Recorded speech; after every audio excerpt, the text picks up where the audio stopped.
सभी को नमस्कार।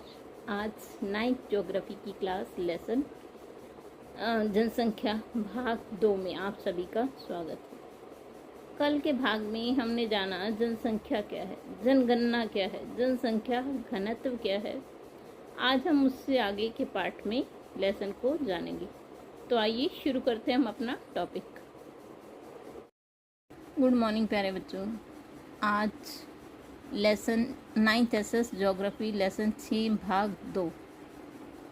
पिछले भाग में हमने उसके मेन पॉइंट्स जाने, जनसंख्या क्या होती है ये जाना, जनगणना से क्या अभिप्राय है ये जाना, भारत में जनसंख्या वृद्धि के आंकड़े देखे, उस आंकड़ों को हमने चार्ट और बार चार्ट दोनों फॉर्म में देखा। आज हम देखेंगे जनसंख्या वृद्धि का परिणाम क्या है।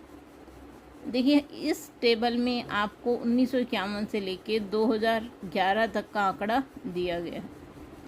इस आंकड़े में आपको भारत की कुल जनसंख्या बताई गई है और कितने प्रतिशत वृद्धि हुई वो भी बताया गया।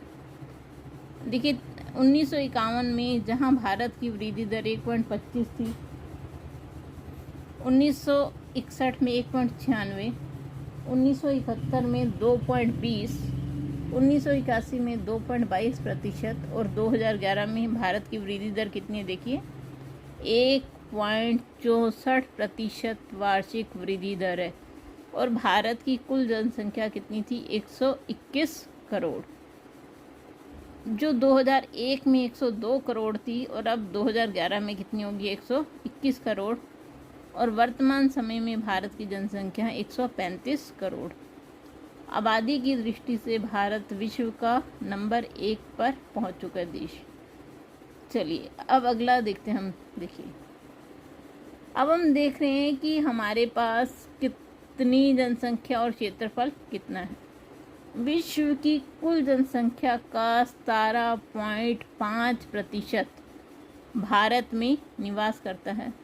बाकी जो 82.5% जनसंख्या वो पूरे विश्व में है। अगर हम क्षेत्रफल देखें तो भारत के पास कुल विश्व का 2.4% क्षेत्रफल है। 2.4% क्षेत्रफल पर 17.5% जनसंख्या निवास कर रही है। अब हम देखते हैं जनसंख्या घनत्व से संबंधित कुछ महत्वपूर्ण बातें।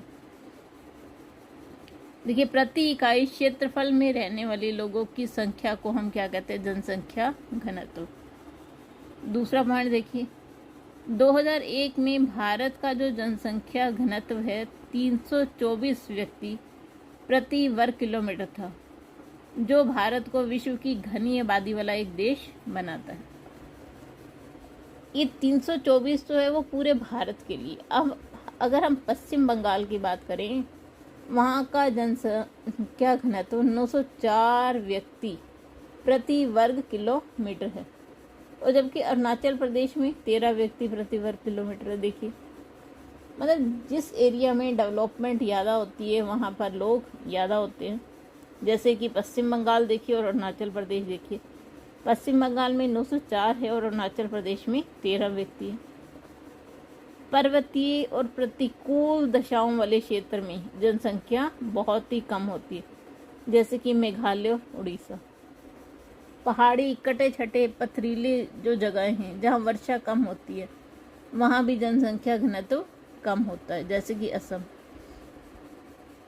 उत्तरी मैदान और दक्षिण के केरल में जनसंख्या घनत्व बहुत अधिक है, क्योंकि यहाँ पर समतल मैदान है और मिट्टी उपजाऊ है और वर्षा भी यहाँ पर पर्याप्त मात्रा में होती है। चलिए आगे हम देख लेते हैं एक पाई चार्ट के माध्यम से कि भारत के किस राज्य में कितने प्रतिशत जनसंख्या रहती है। देखिए, सबसे पहले उत्तर प्रदेश को देखें। उत्तर प्रदेश में 16% हमारे देश की जनसंख्या का 16% जो लोग हैं उत्तर प्रदेश में, 9% महाराष्ट्र में, 9% बिहार में, 8% पश्चिम बंगाल में, 7% आंध्र प्रदेश में, मध्य प्रदेश में 6%, तमिलनाडु में 6%, राजस्थान में 6%, कर्नाटक में 5%, गुजरात में 5%, ओडिशा में 3, केरल में 3, झारखंड में 3, असम में 3, पंजाब में 2। ऐसे ही हरियाणा, छत्तीसगढ़, दिल्ली, जम्मू कश्मीर, उत्तराखंड और अन्य केंद्र शासित प्रदेशों में 2% आबादी भारत की निवास करती है। अब हम देखेंगे कि जन्म दर क्या होती है। देखिए, किसी देश या क्षेत्र विशेष में प्रति 1000 व्यक्तियों पर एक वर्ष में जन्मे जीवित बच्चों की संख्या को जन्म दर कहा जाता है। 2011 की जनगणना के अनुसार भारत में जन्म दर 20.97 व्यक्ति प्रति 1000 है।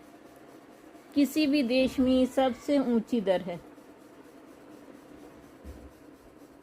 अब हम देखते हैं मृत्यु दर किसे कहा जाता है।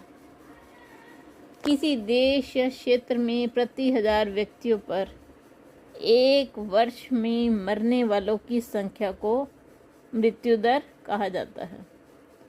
ये जितनी ऊंची होगी जनसंख्या वृद्धि दर भी उतनी नीची होगी। ठीक है जी।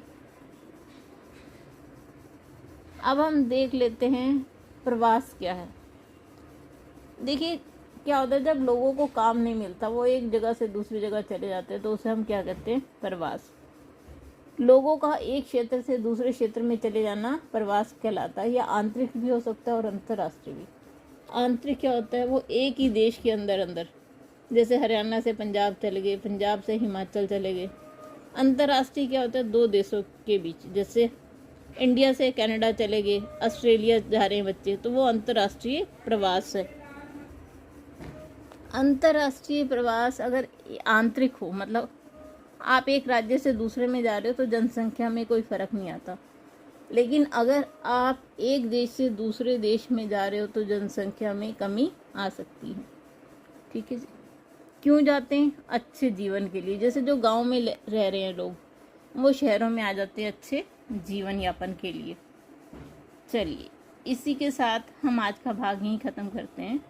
अगले भाग में आपसे फिर मिलेंगे। अगर आपको वीडियो पसंद आए तो लाइक ज़रूर कीजिए और चैनल को सब्सक्राइब ज़रूर कीजिए। आप सभी का बहुत बहुत धन्यवाद।